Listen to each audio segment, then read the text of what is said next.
السلام عليكم ورحمة الله وبركاته. الحمد لله الحمد لله وكفى وسلام على عباده الذين اصطفى الذي أرسله بالحق بشيرا ونذيرا وداعيا إلى الله بإذنه وسراجا منيرا. فقد قال الله تعالى في كلامه المجيد والفرقان الحميد।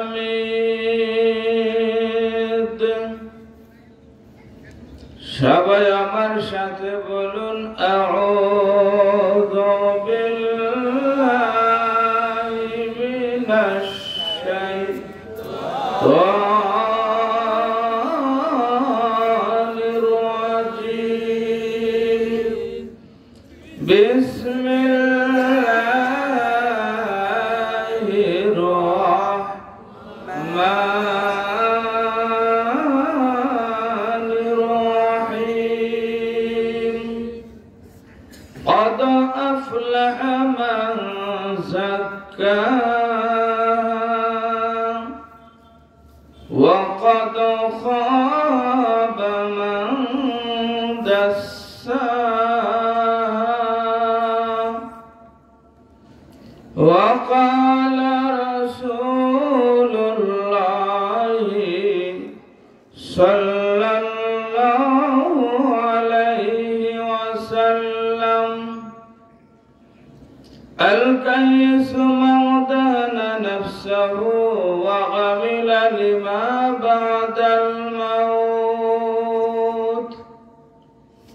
صدق الله مولانا العظيم وصدق رسوله النبي الكريم. إن الله وملائكته يصلون على النبي يا أيها الذين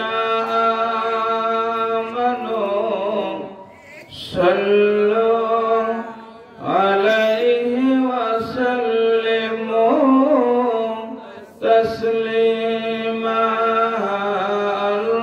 اللهم صل على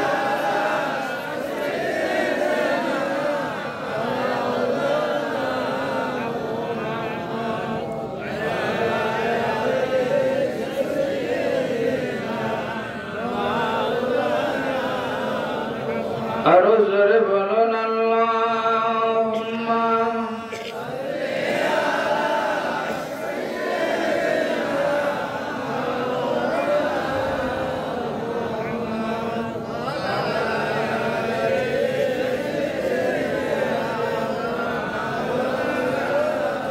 فقير كما الرجا ضعيف كما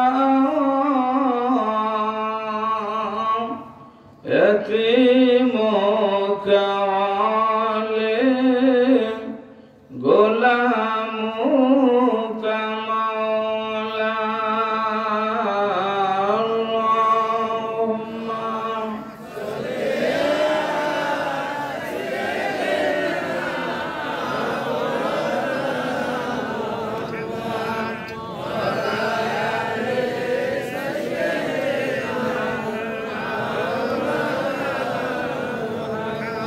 صل اللهم آمين ربنا يا ربنا يا ربنا ربنا يا ربنا يا ربنا कर ले तू मकबूल मेरे दुआ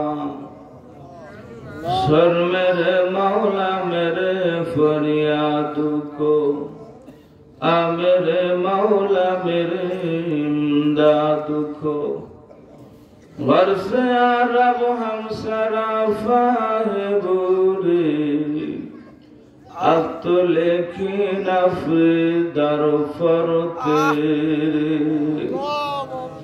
हिजाब मकसूद इस्यान मंशूद गुनाह मुजिब हिरमान मंशूद हम गुनाहगार और तू गफार है हम गुनाहगार और तू गफार है हम बुरे आइब से तू सत्तार है नदरम हिस्से गुना तू शायरा बजुला तकुन तू मिर रहमतिल्लाह गरमराई बरसत्तार कुनी तौबा कर दम मन जहर न कर दादाई बुजुर्गों की नहीं हमको जरूरत गुलाम अपना बना हमको खुदाया बुजुर्ग नफ्स की ख्वाहिश है अफसोस तकब्बुर से बसा हमको खुदाया शराब मोहब्बत पिला दे खुदाया मोहब्बत की आतिश जला दे खुदाया या अल्लाह या रब्बल आलामीन मौला रे আমার রাহবার কামিল মুর্শিদ মুকাম্মিল পাক ভারত মহাদেশের তাফসীর জগতের সম্রাট অলিকুলের শিরোমণি মাহবুবে সুবহানী কুতুবে রব্বানী মরহুম শাহ আব্দুল হক আব্বাসী হুজুরকে খানকার সামনে আমরা শোভে দিয়া আমরা তোমার পাগল তোমার গুনাহগার বান্দা তোমার ওলির দরবারের 3 দিন মাহফিলের প্রথম দিন আমরা হাজির হয়েছি এ আল্লাহ এমন তোমার কত পাগল আছে ফেব্রুয়ারি মাস আসলে কলিজার ভিতরে জ্বালা যন্ত্রণা শুরু হয়ে যায় কবে 19 ফেব্রুয়ারি আসবে কলন্দ দরবারে আসবে তোমার ওলির কবরের পাশে দাঁড়ায়া সালাম দিবে এ আল্লাহ সুদূর হরিনাথপুর হেজলা থেকে কত মানুষ আইছে আল্লাহ মানিকগঞ্জ থেকে সিরাজগঞ্জ কুমারখালী নারোয়া থেকে এ আল্লাহ বাংলার আনাসে কানাসে থেকে তোমার কোরআন প্রেমিক পাগলেরা ছুটে এসেছে মাবুদ রে মানুষগুলোরে খালি হাতে ফিরায় দিও না প্রথম রাত্রে তুমি গোপনে গোপনে মাফ করে দাও এ আল্লাহ আমাদের রাহবার কামাল মুর্শিদে মুকাম্মিল আল্লাহ শাহ মাহবুল হক আব্বাসী হুজুরকে কবুল করে লও আল্লাহ নায়েব আমিরুল মিল্লাত আমাদের মেয়ে ভাইজান হুজুর আলহাজ মাওলানা শাহ ইহতেশামুল হক আব্বাসী হুজুরকে কবুল করো এ আল্লাহ এই দরবারের সমস্ত মুরিদ মুত্তাকিন জাকিরিন শাকিরিন মুহিব্বিন আমার সকল ভাইদেরকে কবুল করো মাবুদ রে আমি গুনাহগার আমার চাইতে যারা ময়দানে হুগলার মধ্যে বসে আছে এরা বড় দামি দামি মানুষগুলো নিয়ে তোমার কাছে হাত তুলেছি কারণ এদের কলিজার ভিতরে কোনো চাওয়া পাওয়া নাই একটাই চাওয়া পাওয়া, আমরা যেন আব্বাসের মতো ওলি হতে পারি। মাবুদ রে, তুমি ওলি না বানায়া কবরে দিও না, তুমি কলি না বানায়া আজরাইল পাঠাইও না। এ আল্লাহ, আমার আবার কামেল মুর্শিদ মুকাম্মেল আব্দুল হক আব্বাস হুজুর রাহমাতুল্লাহ আলাইহির কবরখানা তুমি নূর দিয়ে পরিপূর্ণ করে দাও। তোমার ওলির কবরখানা জান্নাতের বাগিচা বানায়া দাও। পাশে আমাদের আম্মাজান হুজুর ঘুমিয়ে আছে, আল্লাহ তুমি তার কবরখানা নূরে নূরান্বিত করে দাও। পাশে আমাদের ভাবি জান ঘুমায় আছে, আল্লাহ রে এতিম ছেলেগুলো এ আল্লাহ, ঈশান নামাজের পর দেখি ছোট্ট মেয়ে খানকার সামনে সিঁড়িতে বসে আছে। বললাম আম্মু, তোমার মনটা বেজার কেন, কথা হয় না? আমি এত বয়স হয়ে গেছি, এখনো মা হারা বেচা সহ্য করতে পারি না। এই ছোট্ট ছোট্ট কচি কথা, কলের বাচ্চাগুলো, শিশু বাচ্চাগুলো কেমনে মায়ের ব্যথা বেদনা সহ্য করে। আল্লাহ রে, তুমি ওদেরকে কবুল করো, ওদেরকে মঞ্জুর করো। আল্লাহ, ওদের হেফাজতের দায়িত্ব তুমি তোমার হাতে তুলে নাও। এ আল্লাহ, আমাদের বাবাজানদেরকে তুমি কবুল আর মঞ্জুর করে নাও। এতিমগুলোর স্নেহ মায়া মমতা দিয়ে ভালোবেসে লালন পালন করার তৌফিক দাও। রব্বুল আলামিন এই দরবার কবুল করো। আল্লাহ, তুমি আমাদের গুনাহগারদের মাফ করো। কিছু নেওয়ার জন্য আসি নাই, কলিজার ময়লা দূর করার জন্য আইছি। এ আল্লাহ, আমার ভাইরা কত কষ্ট করে আসছে, আল্লাহ তুমি সবাইকে কবুল আর মঞ্জুর করো। আল্লাহ, সারা বাংলায় আমিরুল মিল্লাত, নায়েব আমিরুল মিল্লাতের কণ্ঠ তুমি সারা বাংলার মানুষের কাছে পৌঁছাইয়া দাও। আমাদের ভাইজান হুজুরদেরকে আল্লাহ তুমি আব্বাসীর মতো কবুল করো। সারা বাংলায় কোরআনের বাজার মিলাইয়া আব্বাসী তুমি কোথায় গেলে চলিয়া। সারা বাংলার মানুষকে পাগল বানায়া লুকায়া খানকার সামনে ঘুমায়া কি মধু খাওয়াইলি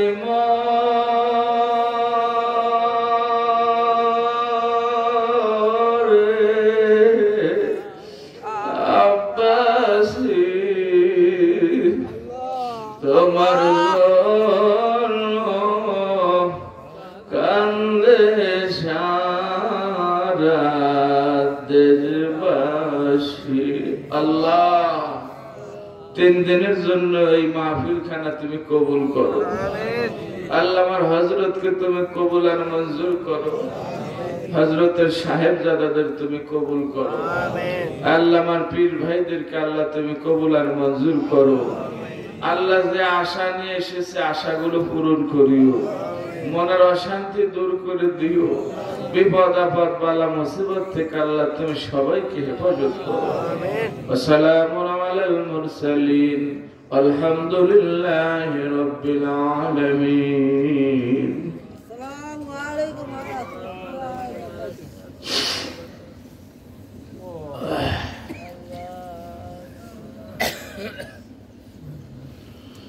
আল্লাহ, পীরে কামেল আলহাজ জনাব হযরত মাওলানা শাহ মাহবুল মাশাহ আব্দুল্লাহ আব্বাস হুজুর রাহমাতুল্লাহ আলাইহির প্রতিষ্ঠিত খানকা আব্বাসের উদ্যোগে 3 রাতব্যাপী বাৎসরিক তাফসীরুল কোরআন হালকায়ে জিকির ওয়াজ ও দোয়া মাহফিলের মুহতারাম সভাপতি নায়েব আমিরুল মিল্লাত আলহাজ মাওলানা শাহ ইহতেশামুল হক আব্বাসী পীর সাহেব গোলন্দ দামাত বরকাতুহু আলিয়া 3 রাতব্যাপী মাহফিলের সার্বিক তত্ত্বাবধানে পরিচালনায় রয়েছে আমাদের রাহবারে কামেল মুর্শিদে মুকাম্মেল বরেণ্য আলেমে দ্বীন সুমিষ্ট ভাষী আলোচক বিভিন্ন গ্রন্থের প্রণেতা কিতাব লেখক আমিরুল মিল্লাত আলহাজ মাওলানা শাহ মাহবুল হক আব্বাসী মুফাসসির কোরআন পীর সাহেব গোলন্দ দামাত বরকাতুহু আলিয়া উপস্থিত হযরতে উলামায়ে কেরাম সামনে বসা আমার দ্বীনী ভাইরা পর্দার আড়ালে সম্মানিতা মুহতারিমা মা ও বোনেরা মহান আল্লাহ রাব্বুল আলামিনের দরবারে শুকরিয়া আদায় করি যিনি আমাদেরকে কবুল করে দয়া করে মায়া করে মহব্বত করে 3 রাতব্যাপী মাহফিলের প্রথম দিনে আসার বসার সুযোগ দান করলেন শুকরিয়া আদায় করে কণ্ঠে কণ্ঠ মিলিয়ে সবাই একটু আওয়াজ দিয়ে বলুন তো আলহামদুলিল্লাহ আর একটু জোরে বলুন আমরা গোলাম আল্লাহ বান্দা আল্লাহ আল্লাহর নিয়ামতের শুকরিয়া আদায় করে আমরা কি পারবো কি বলেন পারবো এজন্য আমার রাহবারে কামেল মুর্শিদে মুকাম্মেল সংক্ষিপ্ত আকারে কত সুন্দর করে বলতেন আল্লাহ একদম নীরব যাও নীরব যাও এই পিছনে বল যত তো না দেখে তুই তো আমার বড় খালি লাগে কথা কবি না আমার ভাইরা মরহুম শাহ আব্দুল্লাহ আব্বাসী রাহমাতুল্লাহ আলাইহি কত সুন্দর করে গুছায়া আল্লাহর প্রশংসাটা উপস্থাপন করতেন বলতেন আল্লাহ আল্লাহ কিন্তু দিলের কথা শুনে মুখের কথা শুনে না দিল থেকে বলতেন আল্লাহ আমাদের পক্ষে যা সম্ভব না আমাদের পক্ষে যা কোলায় না আমরা যা পারবো না সবকিছু মিলাইয়া জুলাইয়া এক জায়গা করে তোমার শুকরিয়া আদায় করে বলি আলহামদুলিল্লাহ কত সুন্দর না খোদা দার ইন্তজারে হামদে মানেস্ত খোদা দার ইন্তজারে হামদে মানেস্ত মোহাম্মদ শশম বররাহে সানানেস্ত खुदा मदह आफरी मुस्तफा वास मोहम्मद हामिद हमदे खुदा वास मिष्टि मिष्टि कण्ठे नूरानी চেহারায় মুস্কি হাসি দিয়ে আল্লাহর কোরআনের এত সুন্দর করে বোঝানোর মতো বক্তা বাংলাদেশে আছে না আর কি আসবে আর পয়দা হবে না কি বলে ঠিক কি না যে মাঠে যায় আব্বাসের ঘাটতি পূরণ করার মতো বক্তা নাই আমি সামান্য সময় কথা বলবো আমার নিয়ত ছিল আজ যদি আমার কথা না বলা লাগতো আমার একটু ভালো লাগতো কারণ কন্টিনিউ কথা বলা লাগতো গতকাল ছিলাম আমি রাজু তার আগে ছিলাম মোলাদির মধ্য 1300 এজন্য কিন্তু ভাইজান পীর সাহেব হুজুরের নির্দেশ কথা বলতে হবে হুজুরের নির্দেশ পালন করা আমার দায়িত্ব কি বলে ঠিক কিনা সুতরাং হুজুরের নির্দেশ পালনার্থে আমি সূরা শামস থেকে মাত্র 2টি আয়াত তেলাওয়াত করেছি সংক্ষিপ্ত আকারে কিছু কথা আপনাদের সামনে বলার জন্য চেষ্টা করব ইনশাআল্লাহ আর এই মাহফিলে আপনারা যেরকম হুজুরের মহব্বত করেন আপনারা হুজুরের মুরিদ ভক্তবৃন্দ আপনারা যেরকম 3 দিন এই দরবারে আসেন অনেক কাছে 3 দিন না 4-5 দিনের নিয়ে তো আসে কি বলেন ঠিক কিনা আমার কিছু ভাইরা এসে গতকাল আসছে, আছে না? আরো কিছু ভাই তার আগে আসছে। তাহলে সাধারণ মুরিদ মুত্তাকিন যারা, এরা যদি বাড়ি ঘর, ব্যবসা বাণিজ্য, সন্তান সন্তানাদি দুনিয়ার সব মায়া ছেড়ে দিয়ে 3 দিন এই দরবারে এসে উপস্থিত হতে পারে, তারা যদি আসে, আর আমরা যারা এই দরবারে আলেম হিসাবে আমাদেরকে চেনে, খলিফা হিসাবে চেনে, এদের বুঝি আশা লাগে না? কি করেন? এদের লাগবে না? এদের আসার দায়িত্ব নাই? এরা সব পায়ে গেছে। কি করেন?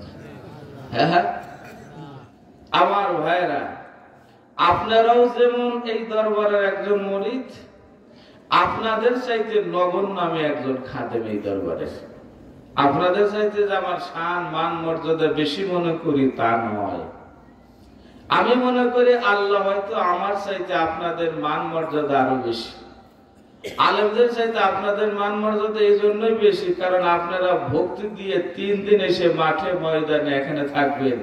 আর আমাদের মতো যারা চেহারা দেখে না, হুজুররা আসবে, তারা স্টেজে এসে বক্তৃতা দিয়ে কেটে পড়বে। কি বলে, ঠিক কিনা?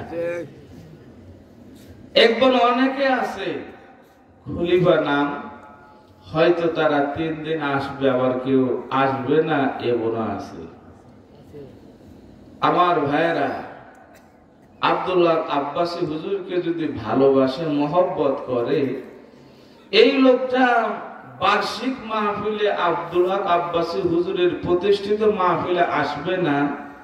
এই লোকটা সত্যিকার অর্থে মুখে বলে ভালোবাসি, অন্তরে মানুষকে ধোঁকা দেয়। কি বলেন, ঠিক কিনা? ভালোবাসলে তার জন্য আসতে হবে, সে বাড়ি থাকতে পারবে না। আমি জানি বহু ভক্তবৃন্দ আছে, যত যাই জামালাই থাক না কেন, ফেব্রুয়ারি মাসে আসলে খালি গনে যাবো কবে।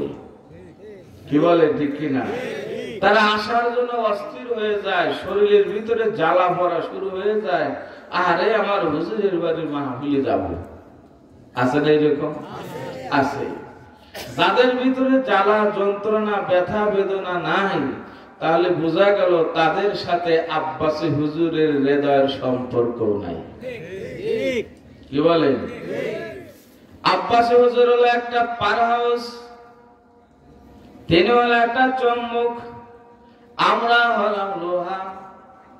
চম্মুক হলো লোহারে খালি টানতে থাকে, লোহারে কাছে পাইলে খালি টানে। ও আমার ভাইরা, ও আমার বাবাজিরা, মরহুম শাহ আব্দুল্লাহ আব্বাসী হুজুরের দিলের সাথে যদি আপনার আমার মহব্বত হয়ে যায়, সত্যিকার যদি ভালোবাসা আমরা পেয়ে থাকি, তাহলে চম্বুকের মতো টানবে।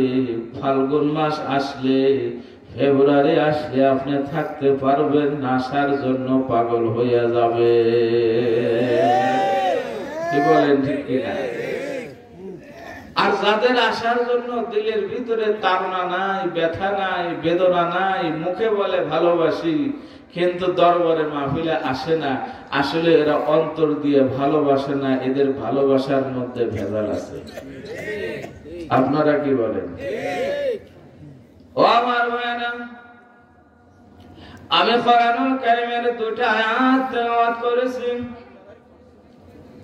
এই আয়াত এত দামি আয়াত, আল্লাহ রাব্বুল আলামিন এই 2টা আয়াত বুঝাইতে বোঝানোর আগে 14 বার কসম খাইছেন। কয়বার? আর জোরে বলেন।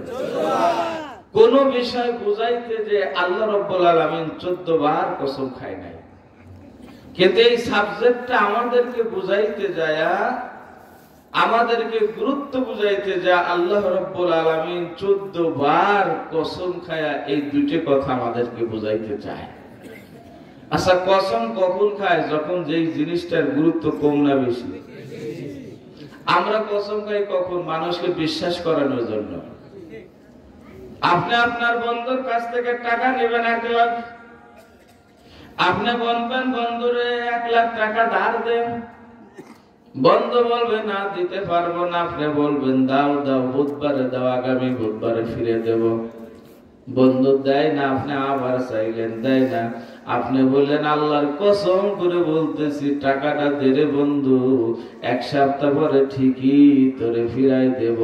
যখন কসম খাবে তখন আপনি মনে করবেন না না আমার বন্ধু কসম খায়া কইছে, তাহলে টাকাটা দেওয়া লাগবে। আল্লাহ রাব্বুল আলামিন কসম খায়। আল্লাহ কি জন্য কসম খায়? আল্লাহ কয় মায়া করে বান্দার আমি মানুষ বানাইছি, আমি এজন্যই কসম খাই বান্দারে বিষয়টা যেন তোমরা ভালো করে উপলব্ধি করো, ভালো করে গুরুত্ব দাও, ভালো করে বোঝো, বিষয়টা যেন উপলব্ধি করো, অনুধাবন করতে পারো। কেন আমি কসম খায়া বলতেছি? আল্লাহ কসম খায়া 2টা কথা শুনাইতে চায়। আল্লাহ কসম খায়া বলতেছে দুনিয়াতে সার্থক মানুষ, সফল মানুষ কারা আর বিফল মানুষ কারা। আল্লাহ বুঝাইতে চায় সফল কারা আর বিফল কারা। দুনিয়াতে কোন মানুষ সফল আর কোন মানুষ বিফল, ব্যর্থ, এই কথাটা বুঝাইতে যায়, সফল আর ব্যর্থ বুঝাইতে যায় কয়বার কসম খাইছে? আরো জোরে বলো। এখন আল্লাহ তাআলা এত গুরুত্ব দিয়ে কথাটা বুঝাইতে চায়, তাহলে আমরা সফল মানুষ না ব্যর্থ মানুষ, আমরা কি নিজেরে কখনো বিশ্লেষণ করে দেখছি? সফল মানুষ ছিলেন মরহুম শাহ আব্দুল্লাহ আব্বাস হুজুর, সফল মানুষ ছিলেন, আলোকিত মানুষ ছিলেন মরহুম শাহ আব্দুল্লাহ আব্বাস রাহমাতুল্লাহ আলাইহি। সফল মানুষের গুণগুলো কেমন হবে আর ব্যর্থ মানুষ কেমন হবে? ভালো করে মন দিয়ে শোনেন। সংক্ষিপ্ত কথা হলো, সফল মানুষ হলো ওই ব্যক্তি যার মনটা হলো পবিত্র, যার মন, যার আত্মা, কথা বলেন না তো, ক্লান্ত হয়ে গেছে? অল্প সময়ের মধ্যে আমাদের নায়েব আমিরুল মিল্লাত, আমাদের বড় ভাইজান হুজুর স্টেজে তাশরীফ আনবেন ইনশাআল্লাহ। আজ প্রথম রাত, বেশি রাত হবে না, কি বলেন ঠিক কিনা?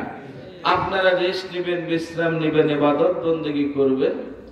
আবার দ্বিতীয় দিন আবার সংক্ষিপ্ত আলোচনা, এরপরে আখিরি মোনাজাত দিয়ে আমরা বিদায় নেব ইনশাআল্লাহ। তাহলে আল্লাহ রাব্বুল আলামিন সফল মানুষের পরিচয় দিচ্ছে। সফল হলো ওই ব্যক্তি যে ব্যক্তিদের মন পবিত্র, যার আত্মা হলো পরিশুদ্ধ। বলেন সুবহানাল্লাহ। মন পবিত্র কার? আর মন অপবিত্র হয় কিভাবে? আত্মা পবিত্র হয় কিভাবে? আত্মা অপবিত্র হয় কিভাবে? আত্মাটা পবিত্র, মন পবিত্র। এই পবিত্র মন অপবিত্র হয় হলো গুনাহ করলে। কি করলে? জোরে বলেন। গুনাহ করলে কি হয়? মন অপবিত্র হয়। তাহলে গুনাহ করলে মনটা অপবিত্র হয়। আর এই অগুনাহ করে করে অপবিত্র অবস্থায় যদি মারা যায়, তাহলে ওই মানুষটা হলো ব্যর্থ মানুষ। ওই মানুষটা কি? তাহলে আমরা তো জীবনে গুনাহ টুনা করি নাই, হ্যাঁ করছি, কি বলেন ঠিক কিনা? তাহলে আমাদের মনটা পবিত্র করার দরকার কিনা? যদি পবিত্র করতে পারি তাহলে আমরা হব সফল মানুষ, আমরা হব জান্নাতি মানুষ। বলুন সুবহানাল্লাহ। তাহলে সফল মানুষ হইতে চাইতো, মনের ময়লা পবিত্র করতে চাইতো। বান্দা যখন গুনাহ করে, দিলের ভিতরে একটা গুনার কালিমা, একটা দাগ করে দেয়। ইন্নাল মুমিনা আযনাবা যামবা কানাত নুকতাতান সাউদা ফি কলবি। বান্দা যখন গুনাহ করে, গুনাহ করার সাথে সাথে কলিজার ভিতরে একটা ময়লা, একটা দাগ পড়ে যায়। এরকম হাজার হাজার গুনাহ করে করে আমাদের দিলটা এমন অবস্থা হয়েছে, এত ময়লা জড়ায় গেছে, ময়লার সাথে এই দিলে, এই দিল নামক জমিনে ভালো কাজ করার জন্য আর কিছুই করতে মনে চায় না। আছে না এরকম? নামাজ পড়তে মনে চায় না, রোজা ভালো লাগে না, ভালো কাজ ভালো লাগে না, গুনার কাজ ভালো লাগে। কি বলেন ঠিক কিনা? ভালো কাজ ভালো লাগে না, গুনার কাজ ভালো লাগে। একজন সাহাবী আল্লাহর নবীকে বলে, ইয়া রাসূলুল্লাহ, ইয়া হাবিবাল্লাহ, হুজুর আমার ঈমান আছে কি না আমি বুঝবো কিভাবে? কে জিজ্ঞাসা করে?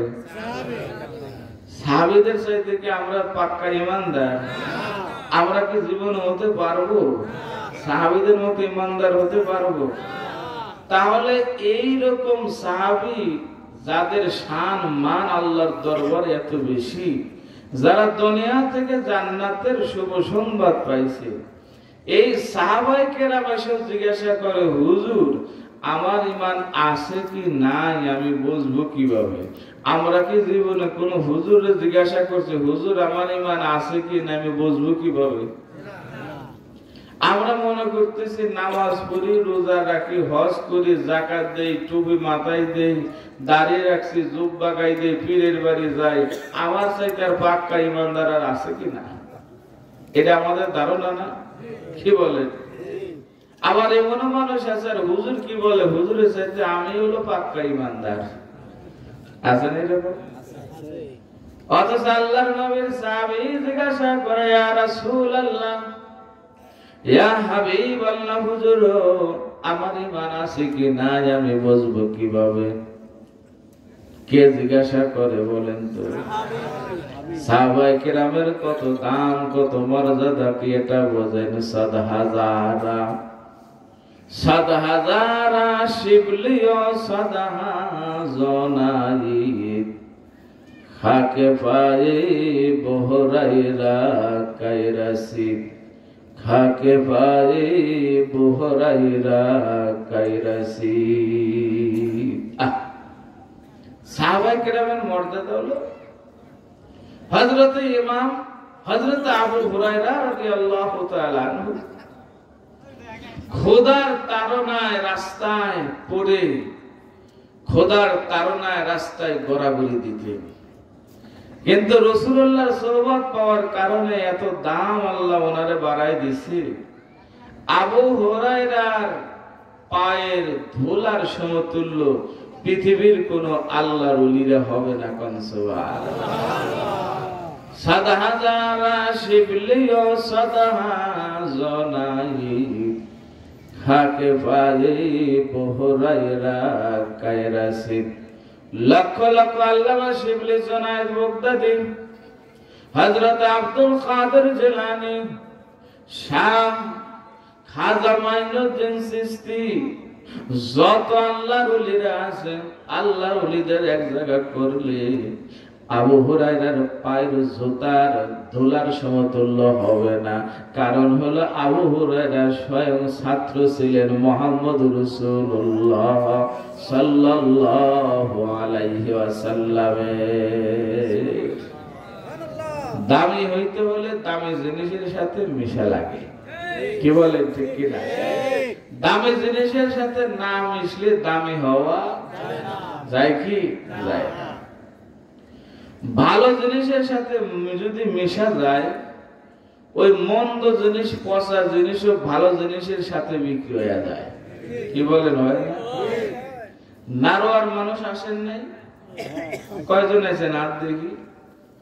এই যে নারোয়া সংখ্যায় তো ওনারাই বেশি দেখি। ওরে আল্লাহ, ও আমার ভাইরা, এজন্য আমি হাত উঁচা করালাম, কারণ নারোয়ালারা পেঁয়াজে বিখ্যাত। ওনারা যা পেঁয়াজের আবাদ করে, বাংলাদেশে অন্য জেলায় এত পেঁয়াজ হয় না, মানে প্রায় প্রচুর পেঁয়াজের আবাদ করে। মাশাআল্লাহ, আমাদের যদি 2-4 বস্তা করে দেয় কি নাও লাগে না। আলহামদুলিল্লাহ। এবছর দিছিল, বড় হুজুরের দিছে, আমারে দিছে। আমরের মিল্লাত হুজুরের ঢাকায় তো পাঠানোর কষ্ট, এই জন্য ওনারা দেয় নাই। কেন দিবেন না? ঢাকা কি বেশি দূর নাকি? হ্যাঁ, দরকার 10 মণ উঠাবেন, 5 মণ বেচলে 5 মণের ভাড়া দিয়ে পাঠাবেন হুজুরের বাড়ি। কি বলে ঠিক কিনা? নাইবে আমরুল মিল্লাত পাইলো, মুফাজ্জল হোসেন আব্বাসী পাইলো, আর আমিরুল মিল্লাত হুজুর পাবে না, এটা কি হতে পারে? কি বলেন হতে পারে? নারোয়ার ভাইরা খবরদার এই ভুল আর করেন না। আগে দিবেন মিল্লাত, তারপরে নাইবে আমির মিল্লাত, তারপরে মুফাজ্জল হোসেন আব্বাসী। কি বলেন ঠিক কিনা? রাজি আছেন তো? আল্লাহ কবুল করুক বলে না। আমি এই জন্য একটু রহস্য করলাম, বেজার হলেন না। বললাম কারণ হলো দেখবেন ভালো পেঁয়াজের সাথে খারাপ পেঁয়াজ বিক্রি হয়ে যায়, তাহলে দামে বিক্রি হয়, সস্তায় বিক্রি হয় না। দামি হইতে হলে দামি জিনিসের সাথে মিশালা। আগার খায়ে হামনে সেনে বা খুদা গনা সে নাদ্দার হুজুরে আউলিয়া, গনা সে নাদ্দার হুজুরে আউলিয়া। আপনারা আমারে কেন ভালোবাসেন, মহব্বত করেন, কারণটা কি? আমার কি কোনো বুজুর্গি আছে? আমার ভিতরে কি কিছু আছে? আমার মধ্যে কোনো এলেম নাই, আমল নাই, কোনো বরকত নাই, কোনো বুজুর্গি নাই, আমার ভিতরে এলেমের গভীরতাও নাই, কিন্তু কেন ভালোবাসেন? কারণ আমি মরহুম শাহ আব্দুল্লাহ কাব্বাসী হুজুরকে আমি এক যুগ হুজুরের সোহবতে ছিলাম। আমি আল্লাহর ওলির সফর সঙ্গে ছিলাম, আল্লাহর ওলির সাথে একই গাড়িতে জীবনে কতই না আমি সময় কাটাইছি, একই রুমের ভিতরে আল্লাহর ওলির সাথে আমি থেকেছি। হেজলা মাহফিল শেষ করে এমন আছে একদিন রাত্রে কয়, বেটারে মাথাটা ব্যথাইতেছে, মাথায় একটু তেল দিয়ে দাও। কেউ নাই, আমি হুজুরের মাথায় সুন্দর করে সরিষার তেল আমি মালিশ করে দিলাম। বসে বসে হুজুরের পা টিপে দিতাম, হাতের আঙ্গুলটা টেনে দিতাম। আল্লাহর ওলির সোহবতে থাকার কারণে হয়তো আপনারা আমারে ভালোবাসেন, মহব্বত করেন। মুফাজ্জল হোসেন আব্বাসীর কে চিনতো? আব্বাসীর সাথে লেগে যাওয়ার কারণে আব্বাসীর বাগানের যতগুলো ফুল আছে সবগুলো ফুলের সাথে মুফাজ্জল হোসেন আব্বাসী মিশে গেছে। কি বলেন ঠিক কিনা? গলে খুশবু ইয়াদার হাম্মামে রুজে রসি দাস দাস্তে মাহবুবে বদুস্তাম বদ গুফতাম কে মুশকিয়া আবেরি ক্যাজ ভুরে দিলা বিজে তুমস্তাম। ও আমার মায়েরা, ও আমার বাবাজিরা, আমরা হলাম আব্বাসী বাগানের একটা ফুল। আব্বাসীর বাগানের আমরা হলাম চলাফেরা করার কারণে আপনাদের কাছে আমাদেরকে মহব্বত, ভালোবাসা, আপনারা ভালোবাসেন, মহব্বত করেন একটাই মাত্র কারণ, আমরা আব্বাসীর সাথে চলাফেরা করার কারণে। ঠিক কিনা? দুনিয়ায় যেমন আল্লাহ দামি বানাইছি, আল্লাহ যেন ওলির খাতিরে আখিরাতের জন্য আমাদের দামি বানায় নেয়। বলেন আল্লাহুম্মা। আমরা 3 দিন কি করব?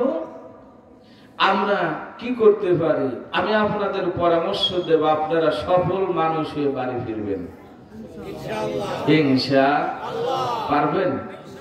কি মানুষ হবেন? সফল মানুষ হয়ে বাড়ি ফিরবেন। আর ব্যর্থ মানুষে আসছেন, সফল মানুষে বাড়ি ফিরবেন। আপনি যদি মারা যান, আপনি হবেন জান্নাতি মানুষ। তাহলে সাহাবী জিজ্ঞাসা করে, হুজুর আমার ঈমান আছে কি নাই? আমরা জীবনে কি টেস্ট করছি? কোন হুজুরের কাছে জিজ্ঞাসা করছি, হুজুর নামাজ কালাম যাই পড়ি ঈমান আছে কি নাই বুঝবো কিভাবে? আল্লাহর হাবিব কয়, বোঝার একটা কায়দা আছে। ঈমান আছে কি নাই বোঝার উপায় আছে। বোঝার উপায় হলো, তুমি যদি ভালো কাজ করো, ভালো কাজ করার পরে যদি দিলের ভিতরে শান্তি লাগে, গুনার কাজ করার পরে যদি দিলের ভিতরে অশান্তি লাগে, অর্থাৎ ভালো কাজ করলে যদি ভালো লাগে, গুনার কাজ করলে যদি কষ্ট লাগে, তাহলে তুমি মনে করবা তুমি একজন ঈমানদার।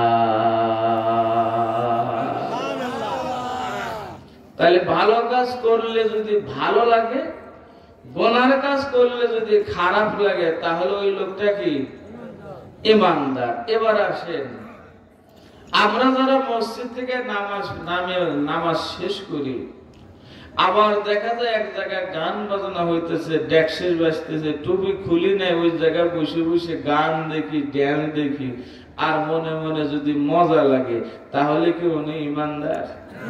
কি কর, মনে কি লাগা লাগবে? ঘৃণা লাগতে হবে। কি লাগতে হবে? ভালো কাজে লাগবে মজা, আর খারাপ কাজে লাগবে কি কষ্ট।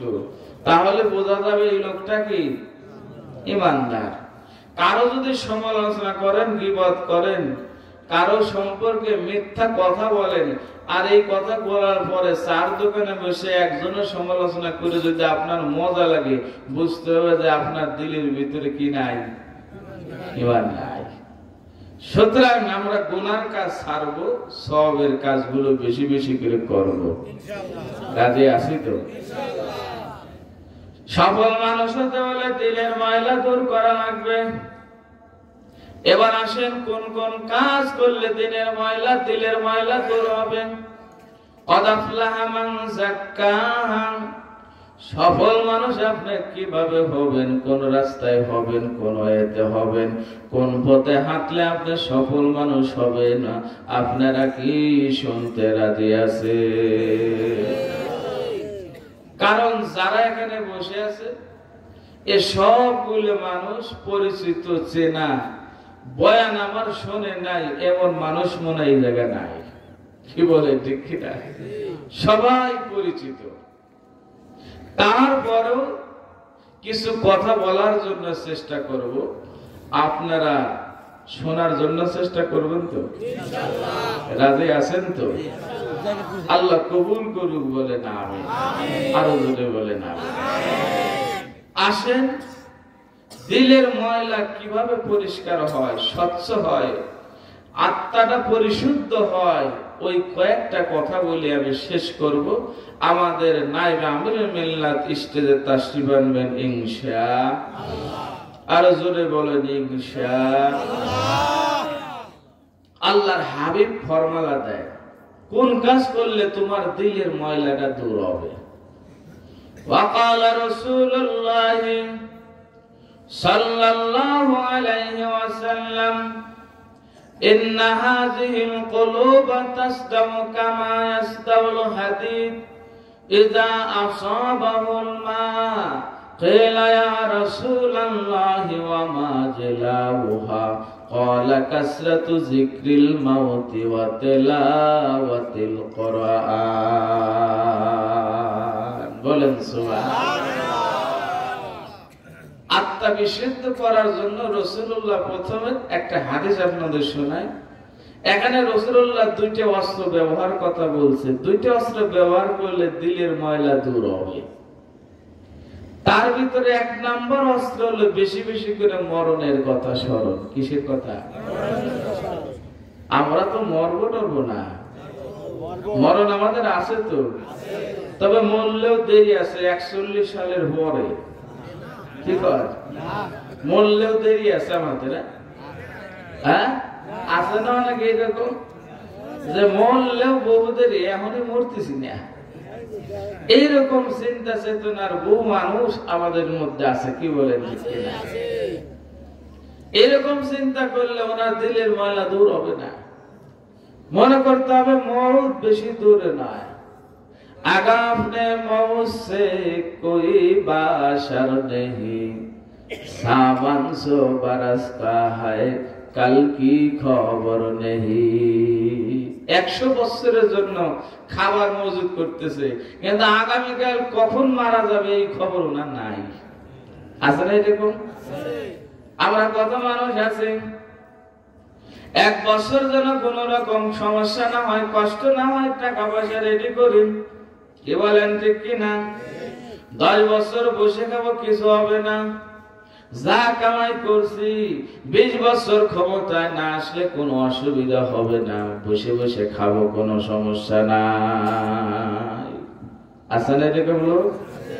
তো তোমরা যাই করো, ও ডাক্তার ইউনূস সাহেব জয় করো না কেন, কোনো অসুবিধা নাই, কামাই যা করে নিয়েছি বসে বসে 50 বছর খাবো, সুতরাং কোনো অসুবিধা নাই। আমার ভাই 50 বছর বাঁচবে, তার কি কোনো গ্যারান্টি আছে? কোনো গ্যারান্টি আছে? কোনো গ্যারান্টি নাই। মৃত্যু কার কোন সময় ধরে ফেলে আমরা কেউ জানি না। এই যে 3 দিনের জন্য আসছেন, আবার সুস্থ শরীরে বাড়ি যাবেন, এর কোনো গ্যারান্টি আছে? গত বছর যারা আসছিল এবছর সবাইকে আসতে পারবে? কতজন মারা গেছে, কতজন অসুস্থ হয়ে বিছনায় কাতরাইতেছে। সুতরাং আমার ভাইরা, মরণ থেকে বাঁচা যাবে না। রাসূল কয় দিলের ময়লা যদি দূর করতে চাও, কাসরাতু যিকরিল মাউতে, বেশি বেশি করে মরণের কথা স্মরণ করো, তাহলে তুমি সোজা মানুষ হবা, তুমি ভালো মানুষ হবা। তোমার দিলের ময়লা দূর হবে, তুমি আল্লাহর ওলি হয়ে যাবা। ইয়া হামসাম মুসাফিরান ওহি আখির ঠিকানা, कोई आगे रवाना है कोई पीछे रवाना,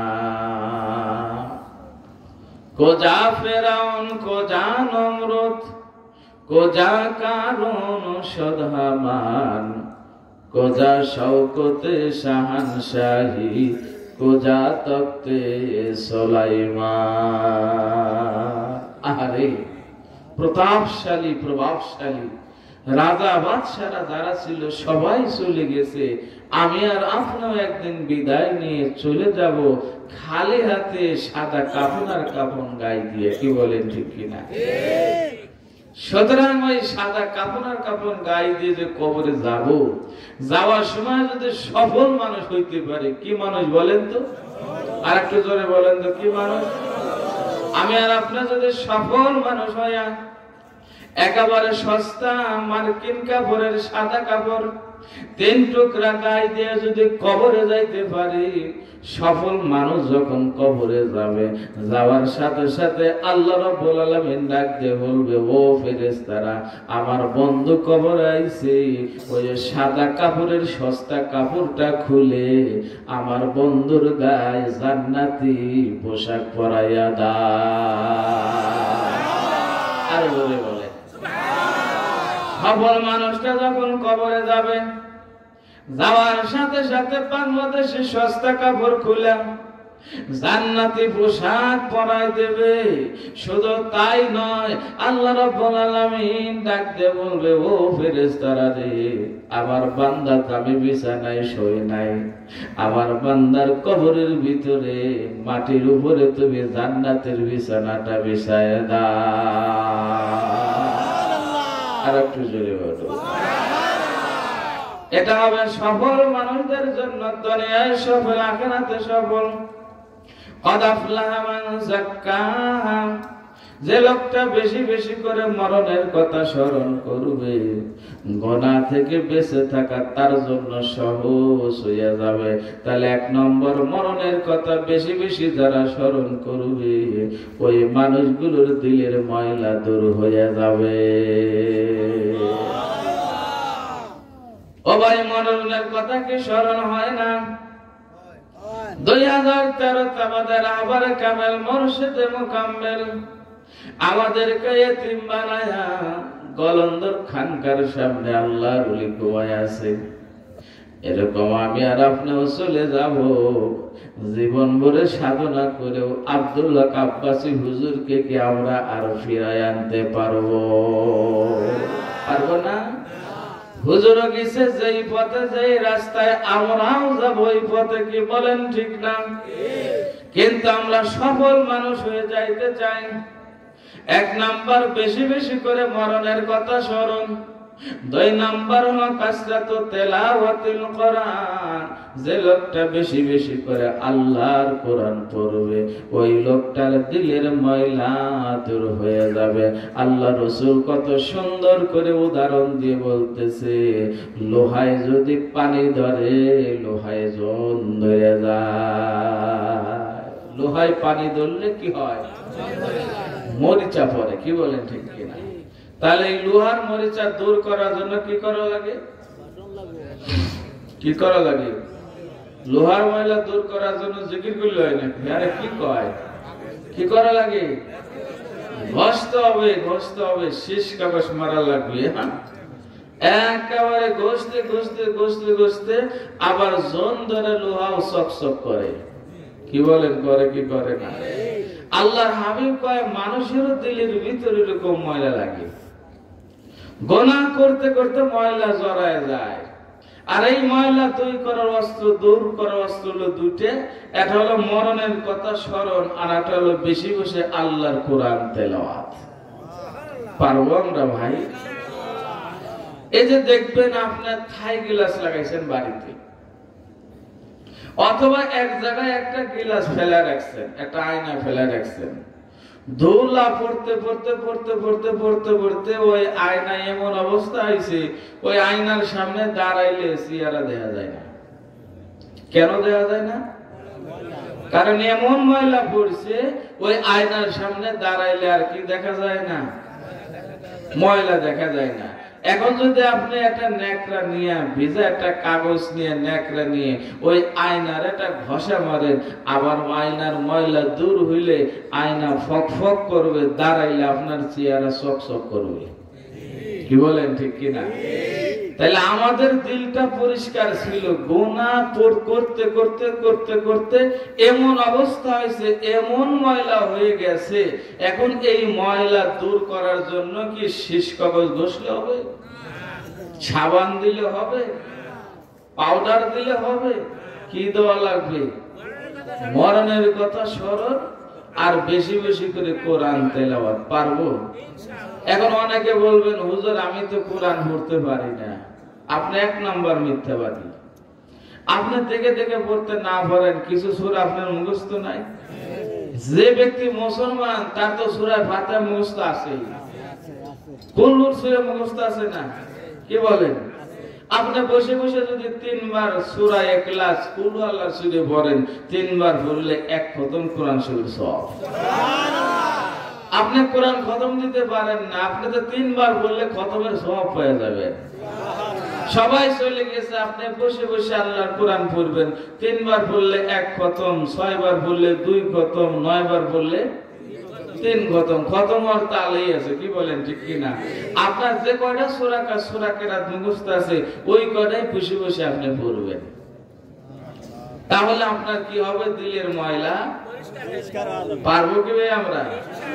আমরা আছে খালি বাজে আড্ডায়, ওয়াকামে সময় দেব, চার দোকানের সময় দেব, হুজুরের বাড়ি আইছি, আর বাবা 1 বছর পরে আইছি, দোকানে একটা মিল দেব না, কোন দোকানের চা কেমন টেস্ট করি ছাড়বো, কোন দোকানের পান মজা লাগে ওই দোকানে একটু দেখি। সারাদিন ধরে কিছু লোক আছে খালি গলন্দ বাজার দেখালি ঘুরবে, আছে না এরকম? আবার এমন আছে মাঝে মাঝে একটু সুযোগ পেলে ফাঁকে যায়, আছে এরকম? একটু টানাটানি করবে। আপনাদের মধ্যে হয়তো নাই, আছে। তাহলে যদি থাকেন একটু আব্বাসী হুজুরের বাড়ির প্রথম দিনের মাহফিলে একটু ছাড়তে পারবেন না? আপনি আব্দুল হক আব্বাসী হুজুরের মুরিদ, আপনি যদি গলন্দ বাজার দিয়ে ঘোরার সময় টুপি মাথায়, আর আপনি যদি এইরকম টান মারেন, আখিরি টান, তাহলে মানুষ কি বলবে? ভালো বলবে না খারাপ করবে? আল্লাহর ওলি মনে হয় খুশি হবে? হ্যাঁ, ওলিরা জীবিত থাকতে যা শোনে, ইন্তেকালের পরে আরো বেশি শোনে। ইন্তেকালের পরে তাইলে আমরা মরহুম শাহ আব্দুল্লাহ আব্বাস হুজুরকে কষ্ট দেব না তো? বেজার করব না তো? তাহলে প্রথম দিন এমন কি আছেন, হুজুর আমার তো এই অভ্যাস আছে, আমি নিয়ত করলাম আর বিড়ি খাবো। সবাই তো কয় না, হ্যাঁ? খান নাই জন্য কর না, খালি পান খায়েন। আলহামদুলিল্লাহ। যার 2-1 যারা আছেন এবার নিয়ত করে যাবেন আর খাবেন না, আর খাইলেও রোজা রাখবেন তো খাইয়েন। কি বলে, ঠিক কিনা? একেবারে প্রথম রোজাতে নিয়ত করবেন যে আর বিড়ি খাবো। আরে কিছু রোজাদার এমন আছে সারাদিন যাই পার হয়, ইফতারের পরে আর হুঁশ থাকে না, আছে না এরকম?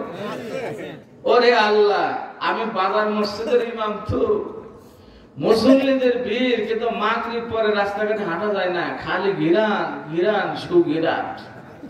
কি বলেন, আসেন এই দেখো, আমরা ছেড়ে দেব। এ কয়দিন খান, রমজানের আগে ছেড়ে দিয়ে না, এখন তো ছেড়ে দিবেন। রাজি আছেন তো? আল্লাহ কবুল করে বলেন আমি। অলির দরবার আসবেন, বদ অভ্যাস সবারই আছে, গুনাহ করার অভ্যাস সবারই আছে। আসবেন, এক এক বছরে একটা করে অন্যায় ছেড়ে দিবেন, গুনার কাজগুলো ছেড়ে দিতে দিতে দিতে আপনি এক সময় এমন হয়ে যাবেন, আপনি আধ্যাত্মিক জগতের সম্রাট হয়ে যাবেন, এই দরবারের বড় ওলি হয়ে যাবেন। কি বলেন, পারবেন না? তাহলে গুনাহ মাফের হাতিয়ার অস্ত্র সাবান দিয়া, পাউডার দিয়ে, কোনো কিছু দিয়ে দূর করা যাবে না। মরণের কথা স্মরণ আর বেশি বেশি করে আল্লাহর কোরআন তেলাওয়াত। পারবো আমরা করতে? রাজি আছি তো? কি বলেন, রাজি আছি তো? সূরা ইখলাস 3 বার পড়লে কয় খতম কোরআনে? সব। তাহলে আমরা যে সময় পাবো আমরা বসে বসে পড়বো। কি বলেন, ঠিক কি না?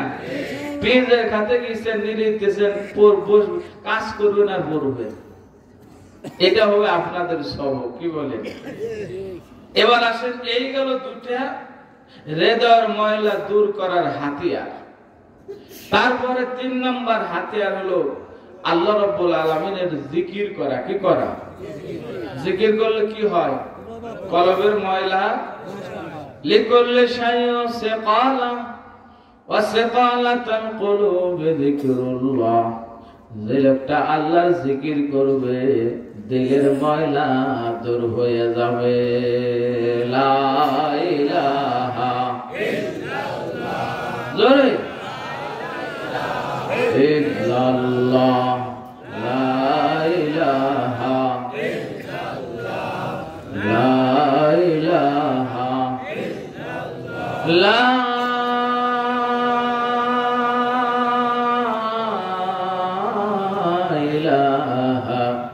ইল্লাল্লাহু মুহাম্মাদুর রাসূলুল্লাহ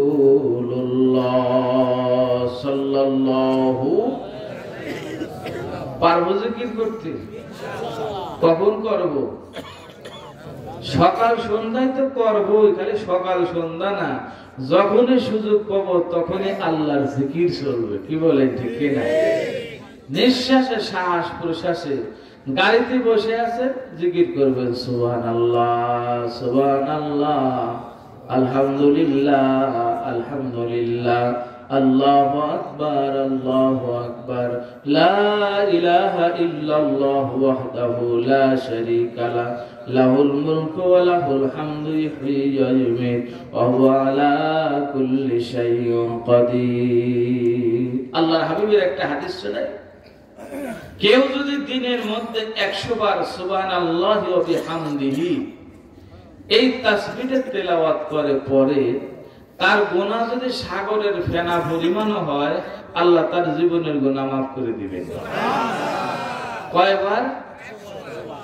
100 বার। কয়বার? কোন তাসবিহ? সুবহানাল্লাহি ওয়া বিহামদিহি।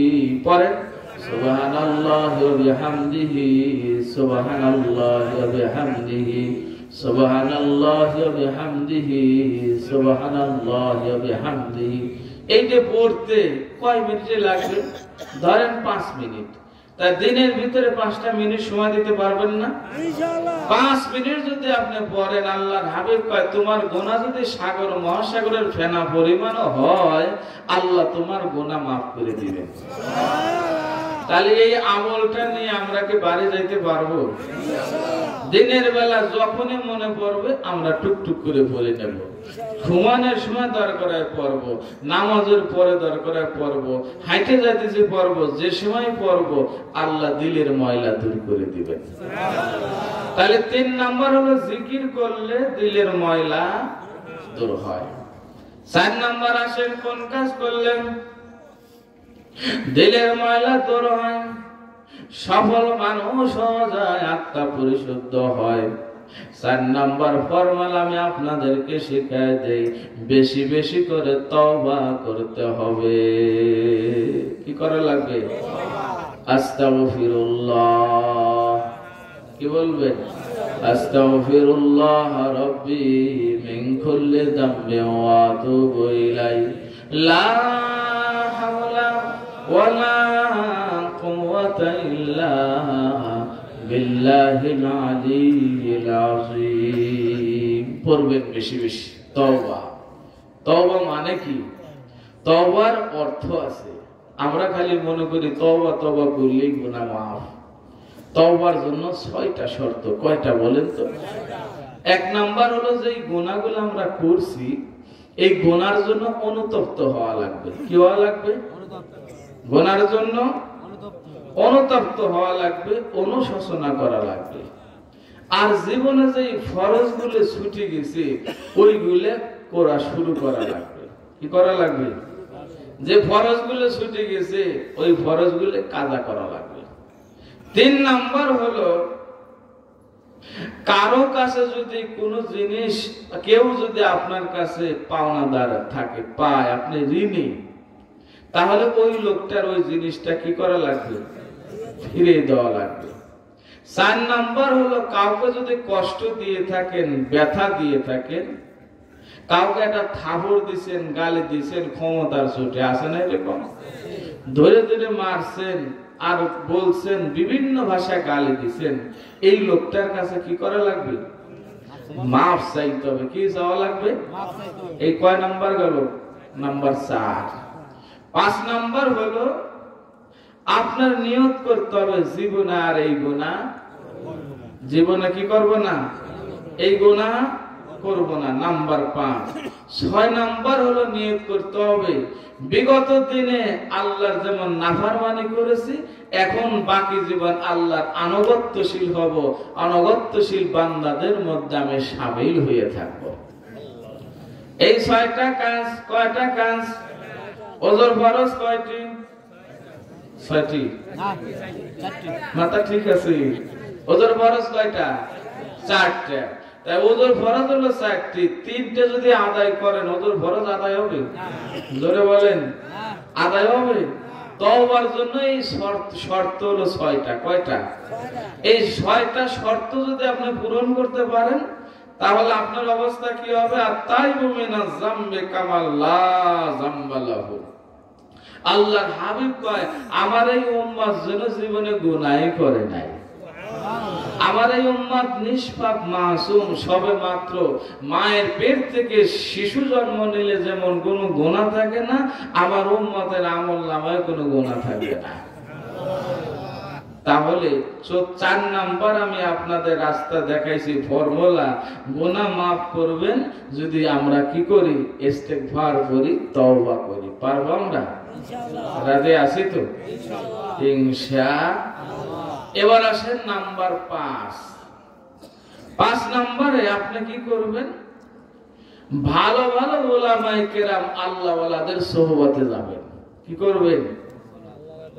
সোহবতে থাকবেন, আলেমদের সোহবতে থাকবেন। আলেমদের সোহবতে থাকলে গুনাহ মাফ হয়। আলেমদের সোহবতে থাকলে কি হয়?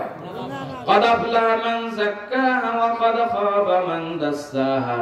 সফল মানুষ, ব্যর্থ মানুষ, যারা সফল এবং কারা ব্যর্থ, এর বাকি পরিচয় আমি আগামীকাল দেব ইনশাআল্লাহ। লিল্লাহি তাকবীর। নায়েব আমিরুল মিল্লাতের আগমন, এহতেশামুল হক আব্বাসী হুজুরের আগমন।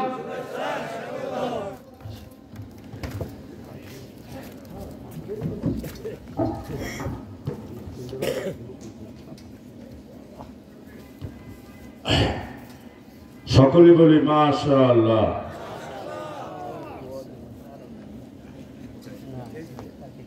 এতক্ষণ আল্লাহ হযরত মাওলানা মুফাজ্জল হোসেন আব্বাসীর মুখে মূল্যবান কিছু নসিহতপূর্ণ আলোচনা শুনলাম। আল্লাহ পাক আমাদের আমল করার তৌফিক দান করুন। সকলে বলি আমিন। এখন আজকের মাহফিলের সম্মানিত সভাপতি আলহাজ হযরত নায়েব আমিরুল মিল্লাত আলহাজ হযরত মাওলানা শাহ ইহতেশামুল হক আব্বাসীর সমাপনী